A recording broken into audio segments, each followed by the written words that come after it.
Recording. I hope my voice holds up. Oh, you're recording for 2 hours. How long have you been recording for?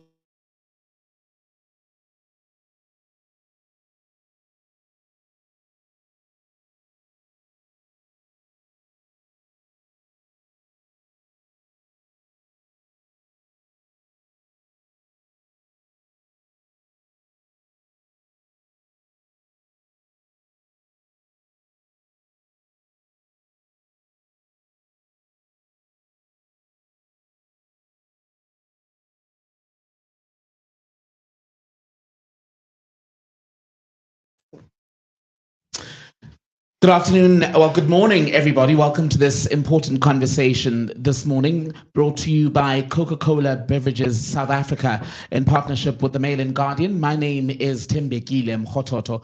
I say important because it's a conversation about the young people, the future of this country, just as we've wrapped up June, Youth Month, and as we begin a new month in July, it's important to remember that the focus on the youth does not come or does not start and end in June, but we continue and make it something that continues all year out. Because when you look at the statistics in this country, there really is a big problem, especially when it comes to the economic inclusion of young people. Just the joblessness rate reflects that. That's why today we're talking about the importance of youth economic inclusion, and we'll also look at the solutions to drive it. I reference the data because when you look at the first quarter unemployment statistics for South Africa, about 32% of people in this country are sitting without work. When you look at youth, the category 15 to 24, it's an even higher stat because that's sitting at around 59%.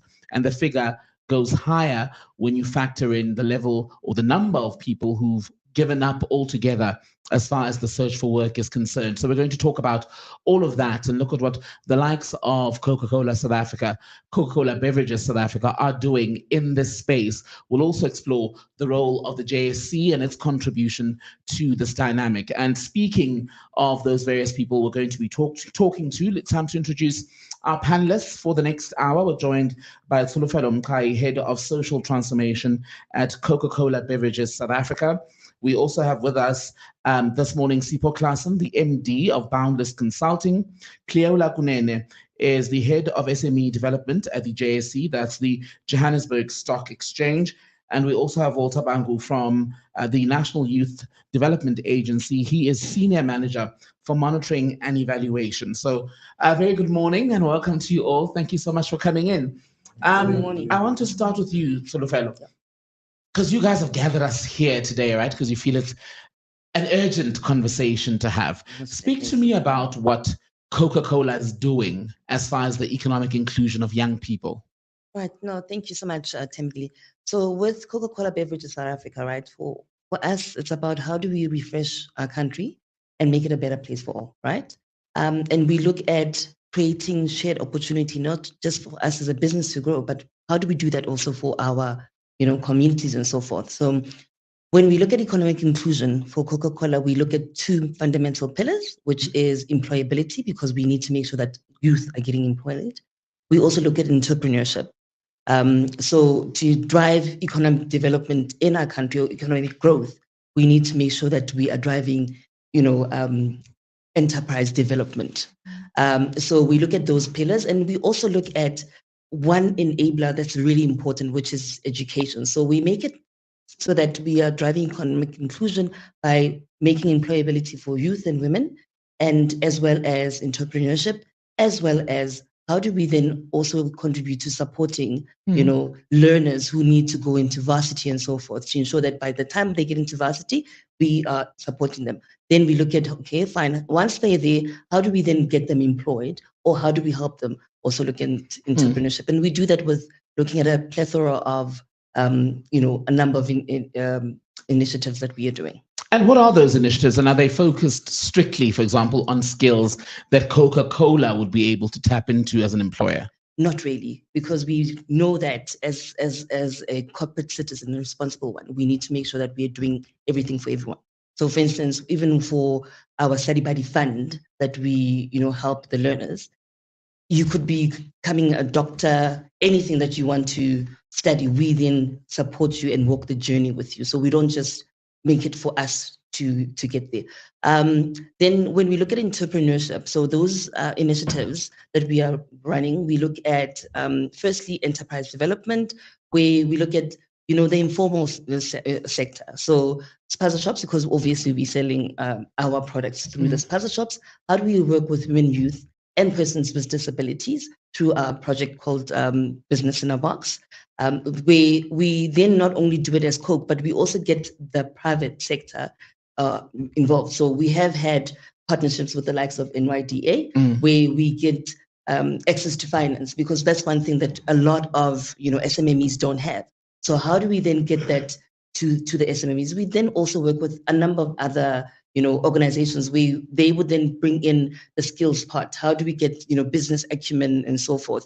And then as Coke, we then look at, we can't give you everything and then we then leave you. How do we then support you through your journeys, through business development support and mentorships, to ensure that you are still sustainable at that point? And NYDA, Walter, that's very important, isn't it? Yes. Staying with young people, especially in business, even in terms of those who want to go into work, because they often complain that everyone is there just as you're about to graduate or after your business plan or whatever has been approved, and then you're sort of left alone to fly or die.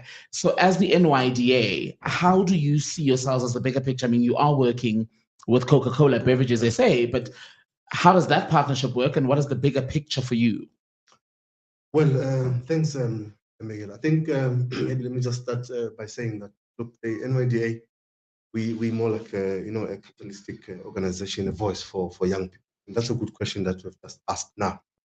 So for us, I mean, to answer your question, well, we realize that there's quite a number of young people that approach the NYDA and they're looking for funding. They want to start up their businesses, but well, of course, they lack the push or the support after even we are funded as the NYDA. But what we do is, once a young person has been funded through a partnership or through the NYDA itself, we have got a program which is called mentorship, and also another program is called linkages. So we try by all means to make sure that once a young person has been given funding, because the NYDA provides funding from 1,000 up to 250,000, we go out there and appoint a mentor who's going to take through support that young person so that the business does not fail. And well, there's also quite a number of partnerships that we are also working together as the NYDA. I mean, all the sitters from government, they are in partnership with us. Even in the private sector, as she has already mentioned, with Coca-Cola, we have a partnership. Even government departments like offices of the premiers, mainly in the office. I mean, in the office of the premiers, that's what we call youth offices that has been established and reporting directly to the premier. Right. Because we realize that the issue of young people needs to be taken very serious. But really, we try by all means that these young people are not left behind in terms of the programs that we've established. And Cleola, JSE, when we think about you guys, we think multi-billion rand businesses, but you're also quite interested in the inclusion of young people who may not be at that level in the economy. Yes, absolutely. Thank you for the question. Let's look at the fundamentals of our economy and understand that as the JSE, we are central and pivotal to economic growth as well, because of the role that we play in terms of facilitating access to funding. And not just access to funding, but we provide a platform for both businesses and individuals to engage with those that can assist them in different ways. That's why we partner, we collaborate, whether it's with government, whether it's with private institutions. But in terms of the fundamentals, we do what we do as the JSE because we are vested in the growth and prosperity of South Africa. So there's a few initiatives that we have run over a number of years, and I'll start with our investment challenge, which is a key, what I would say, confidence builder and financial literacy tool, which is open to all schools and universities throughout the country. And obviously, if a school wants to participate, it gives the students an opportunity to learn for themselves how the market works, to trade, and to win prizes. We've had students that have won many prizes, whether it's group prizes, but actual fundamental having money in pocket in terms of that opportunity, but the opportunity to learn and to build that confidence and that muscle, and not to be forgotten, and feel like no matter where you are in the country, whether you're in the rural area or in an urban area, that this opportunity is open to you. And that has run for over 50 years successfully so, and continues to grow. In addition, in terms of entrepreneurship, we do have different solutions. We have an SME development opportunity, but that's mainly for companies that are medium sized. We have acceleration, etc. But recently, we've opened up funding readiness, where we provide funding readiness training and solution to any company that wants to understand the fundamentals of how to get access to funding. And then in addition, we also have a collaborative partnership with government, which is a capital matching solution, where we match companies that have been in business for over 2 years with funders. And there we've seen a success rate of over 62% of companies that were matched with funders. And of course, we have other platforms like the JSE Private Placement Platform, which is a digital capital matching platform for any business that wants access to different funders, and they can be matched with a funder that's relevant to them. And it's crucial. I like what you're saying about how you start at school level, because even when you listen to the speeches by the president during the State of the Nation address, you hear the finance minister speak. Small, medium enterprises are still seen as basically what should be the biggest driver of employment, right?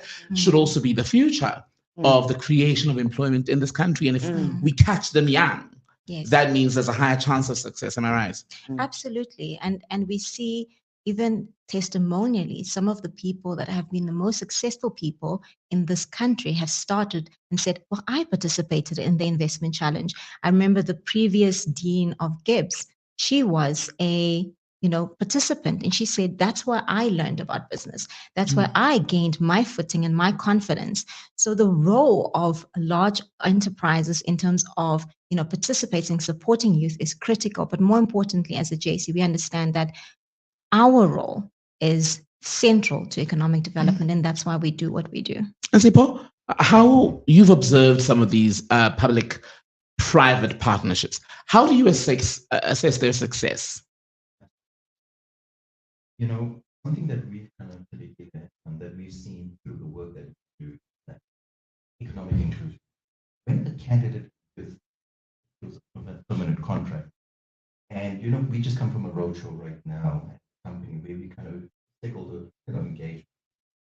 We kind of met some of the youth that has been through the programs that we've kind of faced with the companies.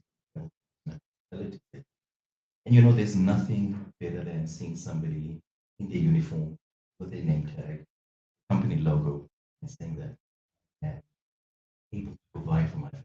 I'll tell you one of the stories. He is this young gentleman. He actually explains that he's been unemployed for a year, and he heard about this particular initiative with one of our partners, George. He says when he heard about it, he doesn't have money. He then walks maybe about 50 kilometers just to see what he's seen. Today is permanently.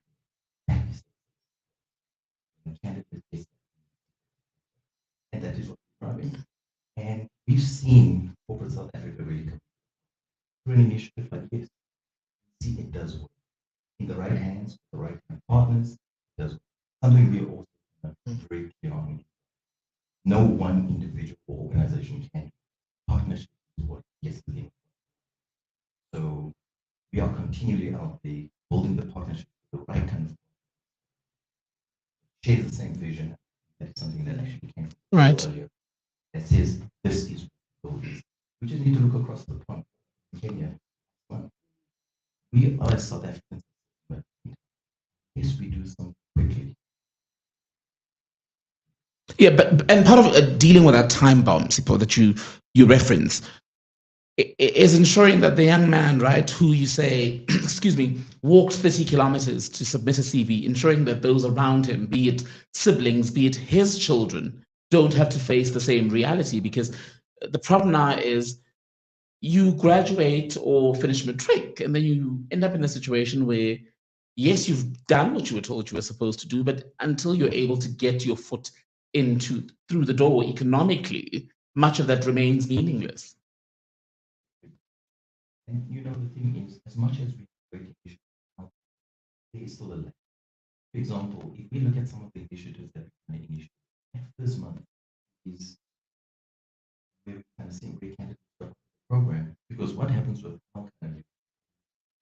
they're having to go to loan sharks just for that first month to loan. And what we're doing as well, we're lobbying for, okay, yes, you do that, you help this. And something that we're doing is an initiative in our business. Let's fund them first. Let's give them the transportation money rather than going to loan sharks and those things. And the youth are hungry. They are willing to do what needs to be done. We see huge corporates here where we're opening up a road. We're talking about huge organizations, established hospitality, travel, saying that we'll open up a door. Yes, there is certain things funding limited, but this is where progress is comes. This is where enterprise it really helps. You've seen the success. So much more can be done. And so, what I'm picking up from what Sipho was talking about is the crucial conversation around access and literacy, right? People need to be able to access information, but also know how to use that information to their advantage. Yeah, I mean, for me, I find that there are opportunities, a lot of opportunities. I mean, last week I was in a panel and we were discussing that there's a lot of opportunities for youth. It's just that how do they get those opportunities? There's one corporate that's actually had said that a lot of youth can't get to their interviews. So to your point, they then pay for those the youth to get to those interviews. It's just a way of how do we as private sector and public come together to ensure that we get the information out to the youth. So the way we do it is that we partner with what we call our host communities. So where our depots are, we partner with the community, the NGOs in that area to make sure that whatever it is that we are doing, they are then able to disseminate that information to the youth, to just the community as a whole. Because as I said, the opportunities are out there. It's just that how do the people get to know about those opportunities?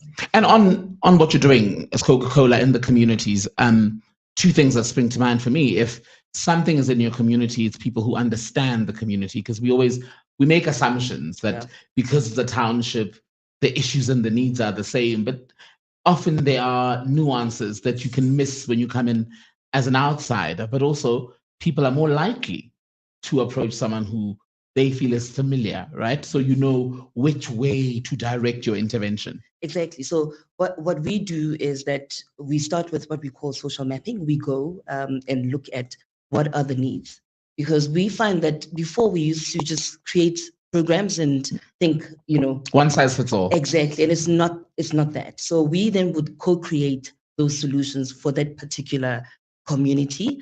Some of them are aligned to our sustainability goals. Some of them are not. So we need to always also look at that not everything will be aligned to what we do. That doesn't mean that we shouldn't be doing it. So we then go and co-create with those communities and ensure that we are walking the journey with them.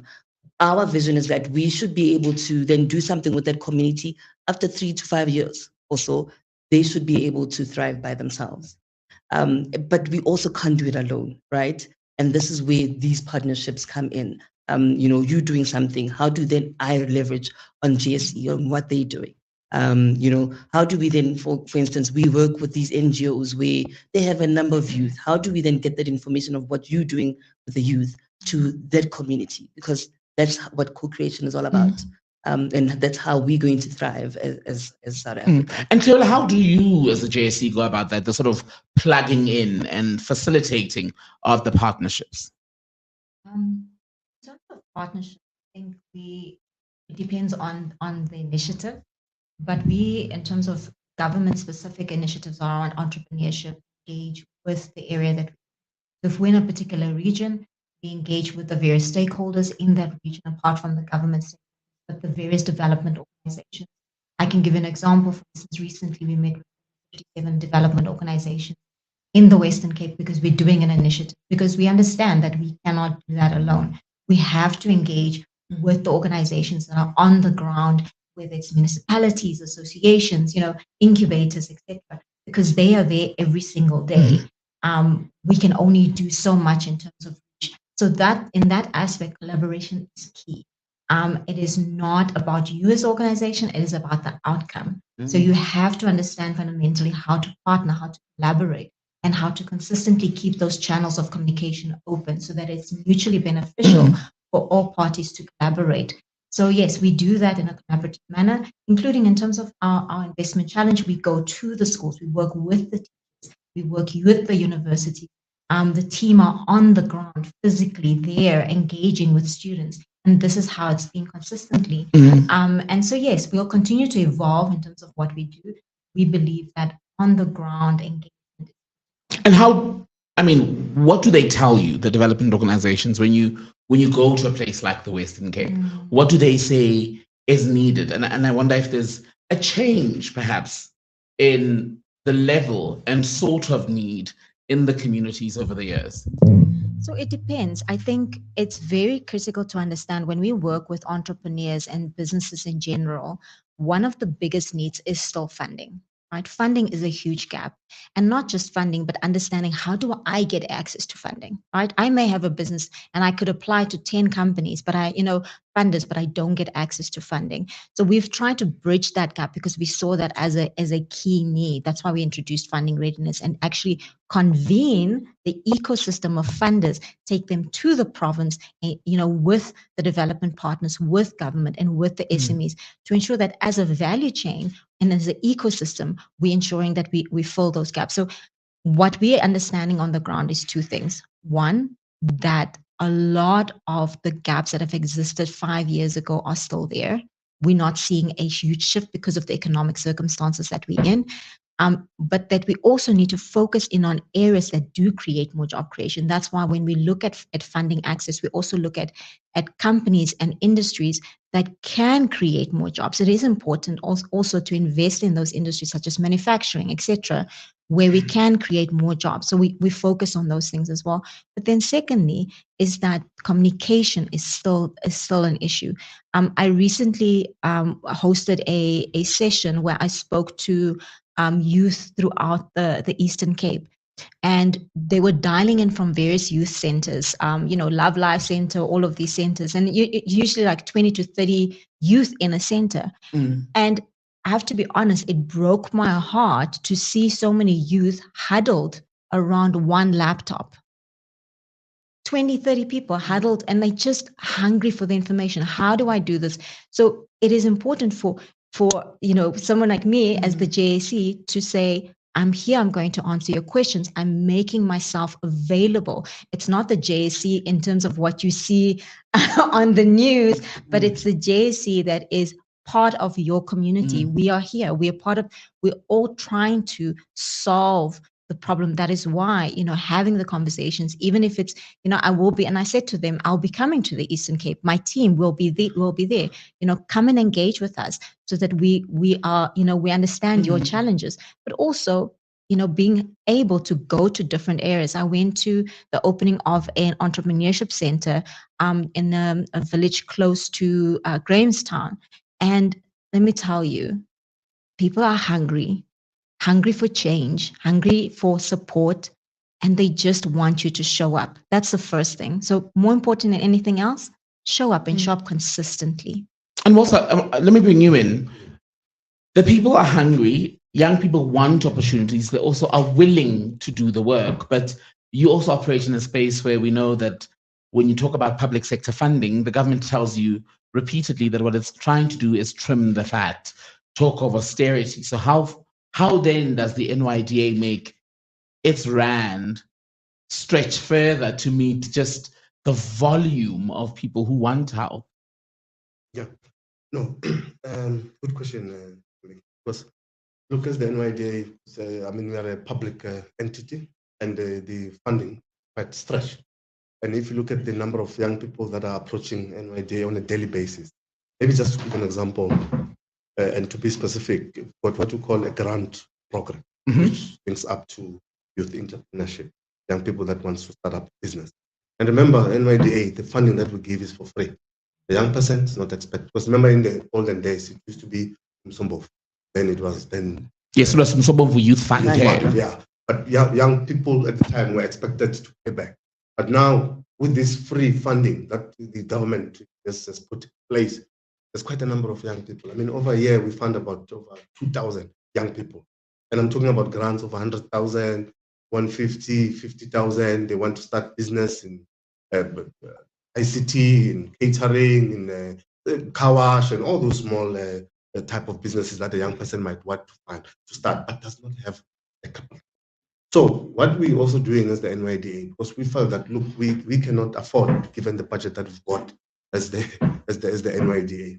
We work with other government departments, like like right now in Limpopo, we've got what you call a youth fund in Mpumalanga in the Northern Cape, and other provinces are also beginning to come on board to create a youth fund that will even stretch up over the 250 that NYDA is offering, which is free.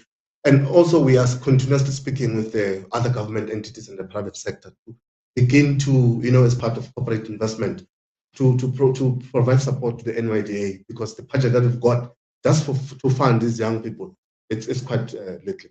But I think another thing that I also want to share with you, we also have a program within the presidential office, which is the Presidential Youth Employment Initiative. That's another link within NYDA for NYS. Because, it's National Youth Service Program. It's how do you encourage young people to volunteer within their communities so that they can attain some kind of skills. We've got quite a number of graduates that are also participating in that program. And in the past, you recall that you invite young people to come and volunteer in their, because we've got also NPOs that we have recruited to facilitate those programs within their, like Africa Tikkun, and in Cape Town, I think there's an NPO called Cricket SA, right, also within NYS. We give those young people stipend so that at least they could get some kind of skills and they could transition into other opportunities while they are participating in that particular program, rather than sitting at home and not doing anything. You also have what you call the NEET group. Right. Those are the young people that are not in education, that are not in employment. They wake up in the morning, they stand outside the gate, asking for money, asking for that, asking for that. We have also decentralized offices of the NYDA so that, earlier on you spoke about the access to information. How does young people access NYDA for information? So that you can link them up also with other entities that are, like yourself, you are providing a service for youth within the tourism space. How do we go out there and provide it? We've got established partnerships as well with the local radio stations where our offices are. It almost sounds, Walter, as though what we need is a one-stop shop type of situation where you can go, be it a website, right, be it a portal where if you log on to this particular service, you're sort of able to see, here's NYDA, maybe as the umbrella, and then Coca-Cola plugs in, JSE plugs in, but I'm able as a young person to be able to access it at my fingertips almost. Okay. In our case, also, if you go into our website, we also have a listing of those partnerships that we are working with. And speaking to the entrepreneurship program, which is the grant, we also now moving digital, like online. A young person has to go on the website, do an application. It will take you step by step. You were then going to be invited to come and, closer to where you are, rather than for you to be traveling from a village to a town. We've got a lot of offices even in the villages. So a young person apply for a grant, goes for training, because there's quite a number of young people that does not even have the know-how of how to start a business and make it sustainable. They will then be provided that kind of a training, and then at a later stage you will then be funded. But there are those that already, you come with a qualification, business management. You don't need to go through that 6-week training that we've got, because already you've got the know-how how you can run that small business. And then our access of information, it's also available, tip of the finger on the website, but also even on the social media, because we know that we're dealing with young people. That's a platform that they are available. We always, our communication department within the NYDA makes sure that provide that information for young people to gain access. And support to what Walter was saying, for the NYDA alone, just the NYDA, 2,000 young people who are assisted annually. The challenge remains ensuring that, I mean, we all know realistically not all 2,000 are going to build thriving or surviving businesses, but how do we get to the majority of those businesses? Because growing up, I remember we knew a bunch of people who will start something, give it their best, but then in 2 years, it falters. We just saw now the impact of the pandemic on small, medium enterprises. Many of those businesses will never be able to regain ground. Oh, go for it. Let's share. Sharing is caring. Our own GNU. What I'll add is that, one of the things that I've picked up is that in the work that we do, there's a lot of silos. We listen to the organizations, sitting around the table, and everybody has got the same goal, same objective, same KPI that we're busy chasing. And the problem is that you'll find a particular youth or small entrepreneur funded by multiple companies kind of thing. And that's the kind of case where you'll have, even 3 years later, that company still fails. But and this is, to the point, in fact, partnerships has been coming up, the word partnerships has, surfaced quite a few times in this conversation. Partnerships. I think the silo mentality of this organization does this one is doing this one is doing this. I think when they all kind of pull, together and saying, this is what we want to do, I think they are able to achieve much more. For example, you'll find, the great work that Coke is doing. Coke might say to the JSE and its corporates that are working with them and say, listen, okay, this is what we're going to focus on. We will take on the part of mentorship and support. JSE might then say, for example, we're going to look at the part of, growing them, education and all that kind of thing. Where NYDA comes in and say, we can come in with the funding support kind of thing. I think when you have that around, I think the success story would be a lot more, we would have a lot more success. For example, I was kind of speaking to one of our corporate clients, and he was telling us through enterprise development, funny enough, where they funded a big, a small growing, business, black business. And 3 years later, 8 million ED funding later, the guy's gone bust. And what was the thing that they kind of identified was the mentorship, the business coaching. So enterprise development goes in, but there's nobody guiding SIPO, for example, to say, this is how you manage your finances. It's assumed that SIPO knows. And 3 years in, SIPO is still issuing an invoice manually through a little book when there are platforms that he could have kind of. So I think when corporates come together and pull together, and these different civil society organizations coming together, I think the success stories, we're going to have a lot more success stories. I'm going to try and project. I mean, we're sharing resources here. We're having to pull together. So, Lufelo, you were nodding while Sipho was speaking, especially around the issue of mentorship. We focus rightly on funding, but much of that is easily squandered without guidance. Yeah. I mean, I'm going to just take on what you were saying, where, for instance, we've got the program around, circular economy. So, funding businesses within waste. A lot of people don't know that you can actually make a lot of money from collecting waste. So I'm going to tell you a story about a young guy who started as, they call them waste pickers or waste reclaimers. So the guys that most people think are crazy pulling, the trolleys. He started as that, right? We then came together, not just as Coke, but also with our industry bodies, such as the PROs and other people coming together. So then we put together, we call it a blueprint, for lack of a better word. We saw this is what this young guy needed for him to move from being a machereza to having his buyback center. We then came together and said, okay, you as a PRO, you funds this. We as Coke will bring in this, we'll bring in that. I'm telling you right now, this young man is in Katleho. He started there. He has now 2 buyback centers that he's running, employing a whole lot of young people, because that's what he wants to do. He wants to give back. He's doing also what we call separation at source, where he gets, households to separate their waste, and then they donate it to the young people to go and collect it. And those young people make money out of it. So to your point, Sipho, I think it's important for all of us to come together and then say, this is what this young person needs for them to grow. If we don't do that, we will find that a lot of them will do exactly that. You will, invest a whole lot of money. And it has happened with us as well, because we were not collaborating with other people. We would put in a whole lot of money.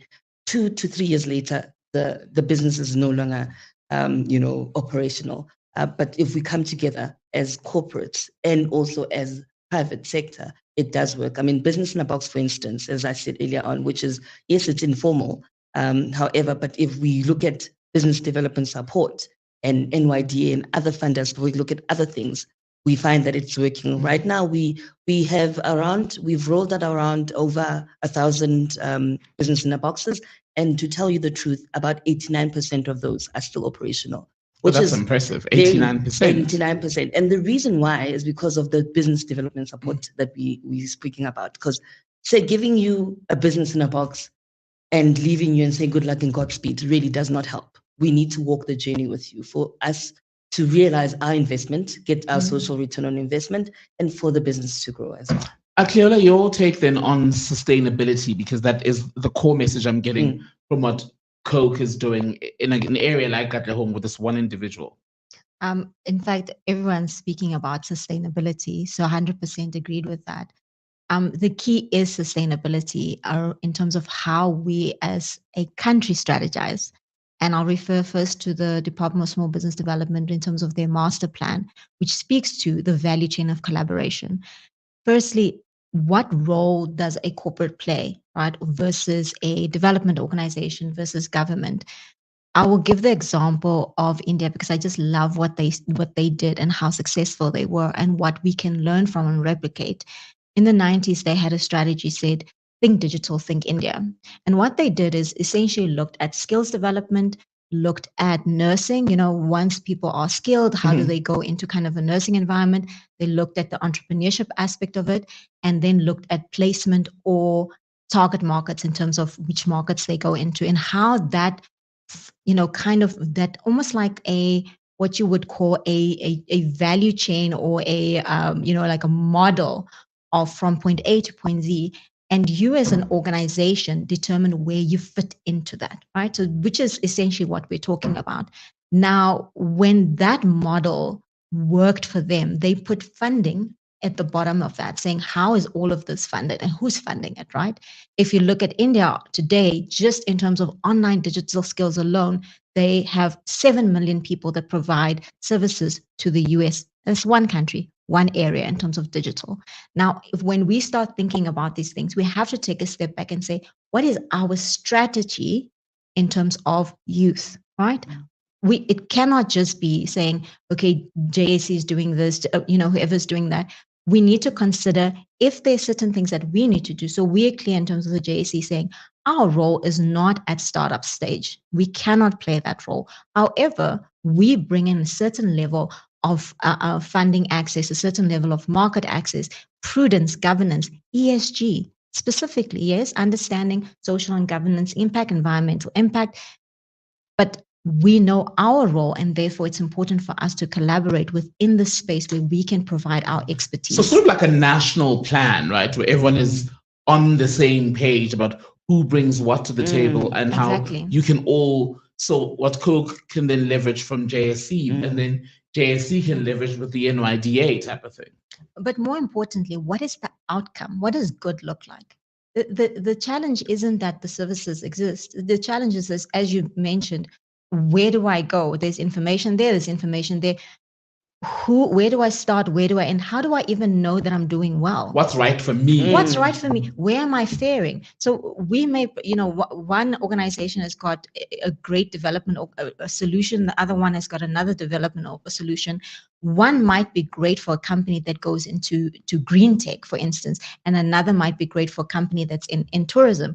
But if we do not convene, if we do not understand the roles that we play and be willing to both take on and let go, it's going to continue being a cycle of everybody's just doing and doing without a clear outcome that says, this is what we're doing, this is the outcome we're going to achieve. If we say 1 million youth will be employed in X amount of years, what does that really mean? And that's why collaboration is key. Walter, how then does the NYDA align with a goal like that, given your very specific mandate and the fact that ultimately, while corporates want to do good, their core objective is to make a profit, and they may be driven, they may come up with their own sort of mandate as far as how far they go in investing and bringing up young people economically. Yeah, look, I think also as the NYDA, we are also, exploring, and we've already started, say, look, we need to also start working with the companies that are listed on the case. I think last year we uh, but I think the challenge is private sector role also needs to be encouraged, like, tax rebate for them to can absorb quite a number of young people, give them that kind of um, um, uh, courage. So I think earlier on also you spoke about a national plan. How do we come on board, all of us, private sector, public, civil society, and other NGOs or NPOs that are playing a huge role towards supporting young people? As the NYDA also, I think sometime in 2021, we also tried to develop what we call a youth strategy. We call it an IYD, Integrated Development Strategy. But mainly the focus there, which we are going to review very soon, because there was not much from the private sector that was really playing a role towards that plan. It was mainly around government. And with government, there's quite a number of bottlenecks. I mean, earlier on, you also spoke about trust. As the NYDA, when we approach that particular government department and that particular government department, I mean, there's about 3 billion a year that's being disbursed towards government to support programs for youth. But that funding is not really, disbursed adequately. And Is it the bureaucracy? Because the Yeah. complaint from young people is that even business actually says this, that when you want to do anything with government, there's so much paperwork. And then I get my document to Walter. Walter needs to wait for another manager, and that manager has to wait for the next manager. And before you know it, it's been a year of just waiting. No, you're absolutely 100%. The bottlenecks within government, we really need to work very hard to remove. And I can tell you, I see quite a number of, I mean, we deal with young people on a daily basis. And most of the young people that we interact with, they will tell you, there's no jobs, there's no job. There's plenty of jobs and opportunities out there. But also remember, it's not all young people that are looking for starting up a business. There's quite a number of young people that also, through, education, they cannot get access through NFSAS, that 350 threshold, but maybe they might be 400 or 450, therefore they don't qualify. That's why also with the NYDA, we also established what we call Solomon Masango scholarship, where we support, those kind of young people that could not gain access through NFSAS, even those that want to go to TVET colleges to access skills. And those are free bursaries that we provide. I mean, even June 16, you might have seen there was a young lady that has been funded by the NYDA, and now she's working. And so it goes back again, the coordination.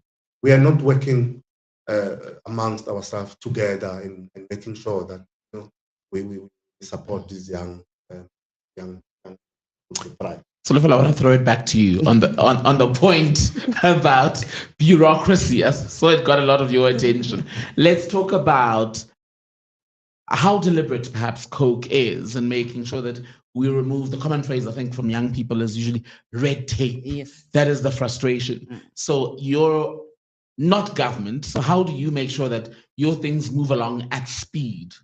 So, I mean, for us, we have our own red tape like any other corporate, right? But because we have planned our programs in such a way that we know when we're starting, when we're implementing, so forth, and what good looks like, where we want to be by the end of the year. So we need to make sure that we are following our processes before, right? Before we start anything. Otherwise, the red tape will hit us. We've had issues now and then, but we make sure that we start before. But what I also wanted to touch on is the red tape with government. What we do is we are, deliberately having MOUs with provincial government and some local municipalities. And this way is for us to say, okay, this is what we are doing as Coke. We have other corporates that are on board, but for you, this is what we need for you to make sure that the environment is conducive for the youth to thrive. So if we need permits, you need to make sure that you provide those. And it is working, I must say, because we've got those MOUs. Government does keep to those MOUs. Contrary to popular belief, they do it. So just having sure that we have the right legal processes And then the red tape, we are able to remove it. Yeah. Sipho, ultimately, and I'll swing you the mic in a moment, what would ultimate economic inclusion of the country's youth look like? I mean, earlier we were talking about the stats. When you look at the unemployment rate, the one we're using, not the expanded definition, that's about 32%.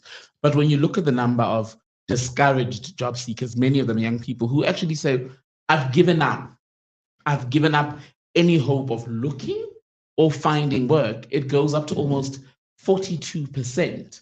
So what does inclusion look like when you've got such an alarming number of people who just feel like, well, I've been failed by the system despite my best efforts? I think that's a very good question to make. I would almost say it's a curveball kind of thing, But how does, again, I think I'll kind of, pin it back to the silo mentality. I think through our journey and the work that we do pick up the disillusionment with youth. For example, many times the programs that we do, you're limited. We can only fund this many candidates. But what even this table has kind of presented is there. The funding is there to help these particular candidates.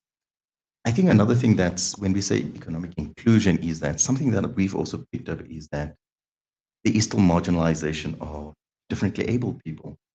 A lot of the programs that we see coming through, we don't see disabled candidates coming through. Certain programs only go into certain areas. Your Gauteng, Western Cape, Durban, these are hotspots programs because it's those quick wins kind of thing. But you go into a place like Eastern Cape, Mthatha, you don't see these kind of programs come. And I think that is where the discipline sits. And most of it is in English, right? That's the other thing. And again, for example, we are busy. South Africa's, I know that, for example, the angle that I can from the youth unemployment and getting employment, there are international companies that are saying, bring your youth to us. South Africa's youth unemployment challenge is not going to be solved by South Africa. Look at what the Chinese have done. Look at a lot of other countries. They send their people abroad. For example, China had this very clear policy, go global kind of thing. And that's worked. Look at India, a deliberate effort by that particular government to say, this is the sector that we're going to specialize and dominate in. ICT was that. For example, you cannot speak about ICT and the evolution of that particular industry without speaking, about India kind of thing. So economic inclusion. I think government is not going to solve this problem for us. I think we're seeing a lot more corporates coming on board, and that's encouraging. I think these programs need to really go into those remote areas. We speak always rural. We've got policy documents that says rural this, but it's not going there. And again, it's encouraging to see what corporates are doing, working with organizations that are on the ground, that is going there, for example. For example, as I said, we were in George now, and we can see the work, see the lack over there kind of thing. So economic inclusion in corporate South Africa, and I say corporate South Africa without looking at government yet, as my colleague Walter was just saying right now, government has these particular things, but we've seen that government is a little bit slow. Corporate South Africa moves a little much more quicker. So we need to get there into those areas. And I think that is where the discipline. You'll find a candidate on a learnership here in Gauteng, on 4 different learnerships. He's making it, he's earning 30,000 a month. That's what our stats has shown us. He's on a learnership services seater, he's on MICT seater.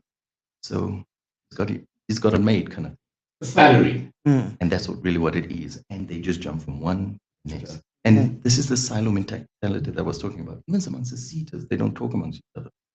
So seaters on this learnership, that internship. So I think the remote area, that is that's where the inclusion, We've got about, I think, 10 minutes or so to go, but I want to touch on and throw this around to the rest of the table, a point that Sipho was making about diversity and inclusion. How much attention do we pay to that, be it in terms of gender, be it in terms of able-bodied people versus people who are differently abled, for instance, making sure that we speak to Tembekile, who lives in Johannesburg, but also to Temba, who may be in Qunu in the Eastern Cape, for instance. I'll have you go first, Solofelo. So for Coca-Cola, we look at economic inclusion. As I said, we've got those pillars that I mentioned earlier on. But for us, we not only look at women and youth, but there's also persons with disability. We have made it a point, especially from last year, to make sure that we are looking for persons with disability. So for employability, we partner with a number of organizations to ensure that when we do learnerships, certain learnerships, we are geared towards persons with living with disabilities. But moreover, we're making sure that when we leverage what we do within our value chain, we do have a percentage of this must go to persons living with disabilities and women, obviously, and youth. So that's how we kind of see how we can balance it. We are not doing so great, I must say, with persons with disabilities. I'm saying not so great, but the numbers are high. It's just for me, looking at, after enterprise development, I would like it to be higher. So my, focus going forward is going to be looking at that to ensure that we are driving inclusivity, not just for women and youth, but really for persons with disabilities. And we also do a lot of work in rural areas. Remember, Coke is everywhere. Somebody in, I don't know, Limpopo somewhere is drinking Coke right now. We can't expect somebody to be refreshed by our product and we're gaining something from them and we're not really going back to those communities. So we are in all these rural areas and ensuring that we're doing something in there. I mean, your brand, I think, at some point was voted the most recognizable brand in the world, right? Yeah. Clearly, diversity and inclusion from the perspective of the JSE. So I'll take a little bit of a step back because obviously we do have CSI and we look at diversity inclusion across the board.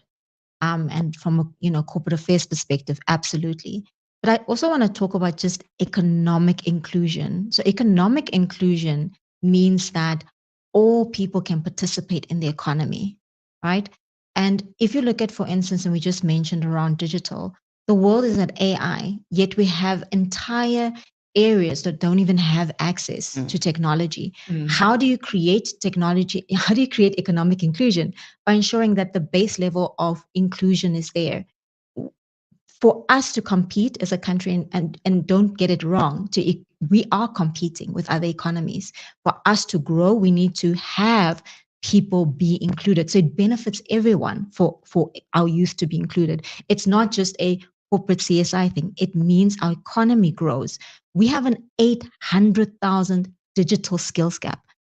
Do you know what that means? That means 60 billion rand that's going to outsourced to other countries because we were not fulfilling that. Now imagine if we just focused on that one thing, what that would mean for economic inclusion. So we as the JSE focus on economic inclusion, even in terms of our guidance on disclosure for corporates that are listed. We talk about this, ESG, social impact. We talk about inclusion and prosperity in terms of inclusion. So it is critical to not just look at it in terms of marginalized, yes, but saying across the board, how do we make sure that we have economic inclusion? Because that for me means more no matter where I am in South Africa than just saying, okay, you're going to think of me and include me and do some programs for me. Make sure that I have the opportunity to participate economically. Walter, how much attention is the NYDA paying to the issue of inclusion and diversity? Yeah, I think the issue of diversity and economic inclusion is also very important, but not just economic, even for other opportunities. So as the NYDA, we also develop what we call disability strategy, because we take cognizance of the 7% that government, the NDP said 7% by 2030. Government should have reached that 7% in terms of people with disability, in terms of access to opportunities. But we also realize that, persons with disability, in particular women, and young men, most of them, they are being excluded, especially also when it comes to businesses. But as the NYDA, we also became deliberate that even on our strategies, our annual performance plan, let's set up those targets for persons with disability, young women, young men. Whenever there is a multinational company or a big tender that has been issued, there should be a particular percentage that is covered for persons with disability, for young women, for young men to benefit. As much as, because in the past, you often heard a lot of companies saying, look, they don't have skills, they cannot do that, they cannot do that. No, we're saying, look, for you to can get this particular tender, you have to absorb a certain percentage of these young people to be included. Even if it comes to a push, take them on training. Otherwise, we don't even award. I mean, I myself, I also sit in the PAC, your tender specifications approval. So we are deliberate there. There's no tender that's going to be approved where there's no percentage allocation to persons with disability or young women. And we have that particular target that we've set ourselves. And also with, young persons, young people within the disability community.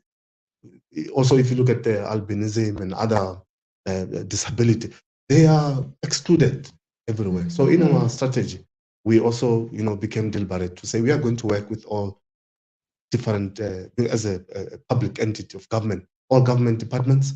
They need to make sure that they contribute towards supporting young people, especially young persons with disability, to whether it's job opportunities, whether it's businesses, they need to be absorbed and participate. So we are, championing and making noise.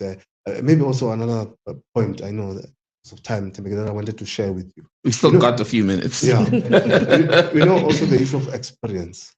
It's part of the bottlenecks that young people have been hampered with. We lobbied GPSA to say, look, GPSA, do away with this issue of experience for entry-level positions.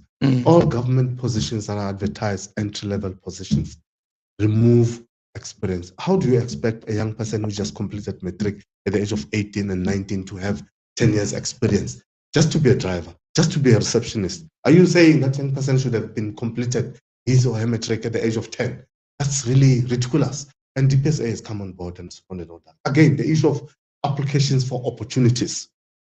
Why are we making young people to travel long distances to, I also like that idea of Cape Town where they give a young person a token, jump into a bus, you can travel along the city to look for opportunities from the morning until the afternoon, then get back home. So I think those are the kind of, NYDA is making that noise, working together with, government, Treasury and DPSA to say, look, enough is enough. There's quite a number of young people that are sitting at home and they're not doing anything.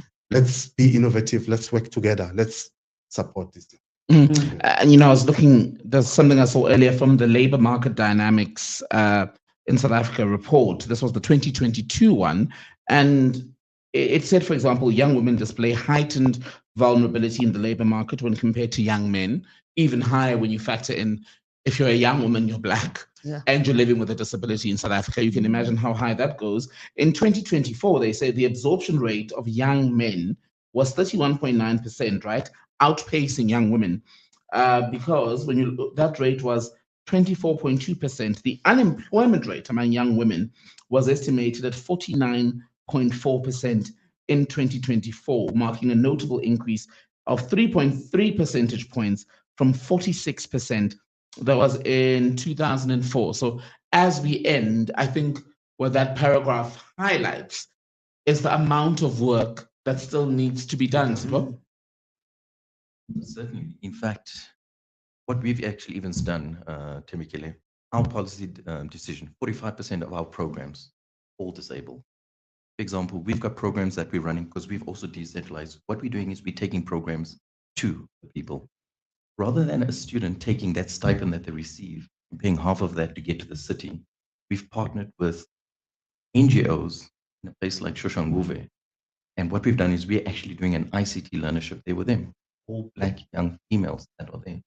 Actually, on the 14th of June, we were there with our corporate partners where we actually went to go showcase the work that we're doing.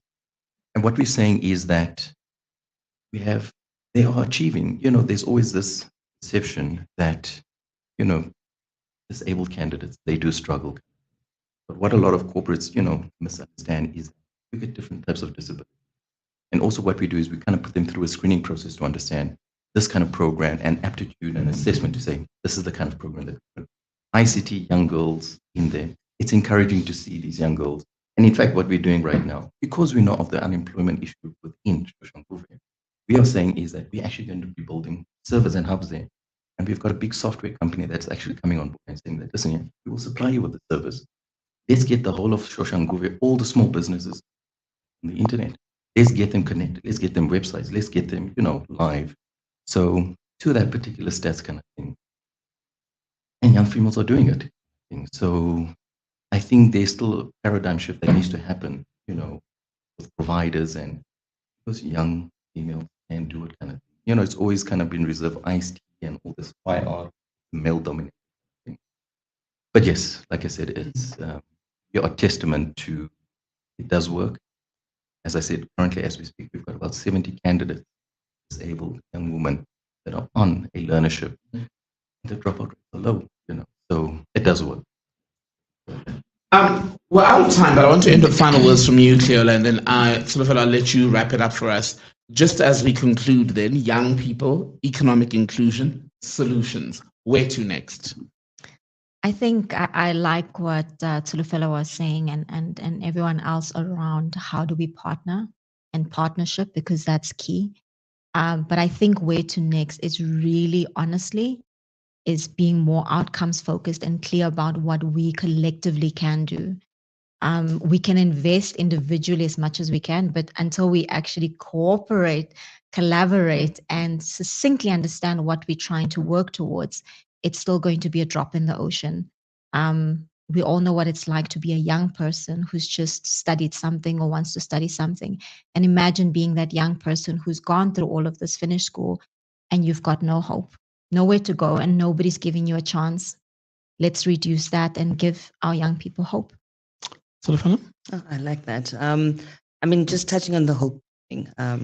I think as we culminate, the Youth Month, I want to say to the youth that opportunities are out there, right? It's just that how do they become aware of them, and we need to help them, and make sure that the opportunities they are aware of. And as a close, I always like to say this to the youth that one thing that we don't know is that popcorn kernels, they don't all pop at the same time. As long as you're committed to your craft and also you're consistent in what you do as the youth, your turn to pop will come. Tsulufelo Mqai, the head of social transformation at Coca-Cola Beverages South Africa. My thanks also to Walter Bengu, senior manager for monitoring and evaluation at the National Youth Development Agency. Sipho Klassen, MD at Boundless Consultancy. Thank you. Cleola Bunene, the head of SME development at the Johannesburg Stock Exchange. My thanks to you all, and thank you, all of you who have been watching, and I hope you will, once this conversation is ended, be able to share it with others in your circle who may not have been able to tune in live over the past hour. But we will continue to have these very important discussions about the state of our country and its future. From myself, Timbekile Mkhototo, thank you once again. Have a wonderful day further. Bye-bye. Oh, thank you very much. Thank you. Thank you, guys.